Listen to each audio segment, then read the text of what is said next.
بسم اللہ الرحمن الرحیم۔ السلام علیکم۔ ایک ملک کے بادشاہ سلطان مراد کی عادت تھی کہ وہ بھیس بدل کر عوام کی خبر گیری کرتے تھے۔ بادشاہ نے ایک دن اپنے سیکورٹی انچارج کو کہا کہ چلو کچھ وقت لوگوں میں گزارتے ہیں۔ شہر کے ایک کنارے پر پہنچے تو دیکھا کہ ایک شخص مردہ پڑا ہے۔ بادشاہ نے اسے ہلا کر دیکھا تو وہ مردہ انسان تھا۔ لوگ اس مردہ انسان کے پاس سے گزر کر جا رہے تھے۔ بادشاہ نے لوگوں کو آواز دی، ادھر آؤ بھائیوں۔ لوگ بڑی تعداد میں جمع ہو گئے لیکن بادشاہ کو پہچان نہ سکے۔ لوگوں نے پوچھا کیا بات ہے؟ بادشاہ نے کہا یہ آدمی مرا پڑا ہے، اس کو کسی نے کیوں نہیں اٹھایا؟ کون ہے یہ اور اس کے گھر والے کہاں ہیں؟ لوگوں نے کہا یہ بہت برا اور گناہ گار انسان ہے۔ بادشاہ نے کہا کیا یہ امت محمدی میں سے نہیں؟ چلو اٹھاؤ اور اس کے گھر لے چلو۔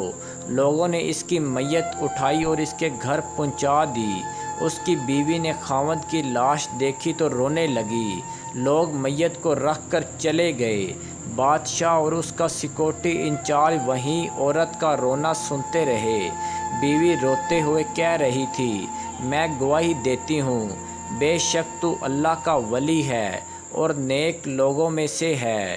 یہ سب سن کر بادشاہ کو بڑا تعجب ہوا۔ بادشاہ نے کہا یہ کیسے ہو سکتا ہے؟ لوگ تو اسے بڑا گناہ گار بول رہے تھے۔ وہ شخص کی میت کو ہاتھ لگانے کے لیے تیار نہ تھے اور تم اسے اللہ کا ولی اور نیک بول رہی ہو۔ اس کی بیوی نے کہا مجھے بھی لوگوں سے یہی توقع تھی۔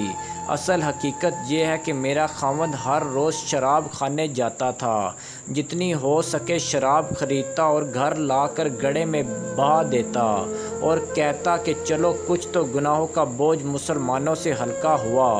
اس طرح رات کو ایک بری عورت کے پاس جاتا اور اس کو ایک رات کی اجرت دے دیتا اور اس کو کہتا کہ اپنا دروازہ بند کر لے، کوئی تیرے پاس نہ آئے۔ گھر آ کر کہتا الحمدللہ آج اس عورت کا اور نوجوان مسلمانوں کے گناہوں کا کچھ بوجھ میں نے ہلکا کر دیا۔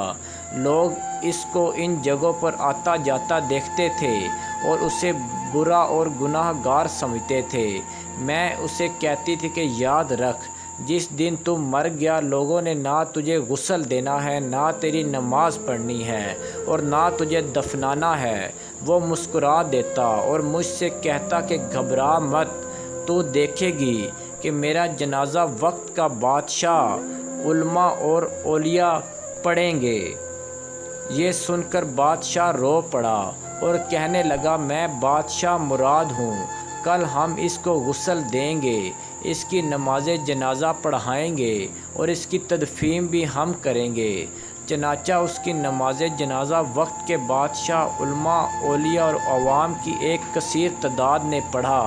اخلاقی سبق: آج ہم بظاہر کچھ دیکھ کر یا محض دوسروں سے سن کر فیصلے کر بیٹھتے ہیں۔ اگر ہم دوسروں کے دلوں کے بھید جان جائیں تو ہماری زبانیں بالکل گونگی ہو جائیں۔ اگر آپ کو میری کہانیاں اچھی لگتی ہیں تو مجھے ضرور اپنی رائے سے آگاہ کیجیے گا اور میرے چینل کو سبسکرائب کیجیے گا۔ اللہ پاک آپ سب کو سلامت اور خوش رکھے۔ خدا حافظ۔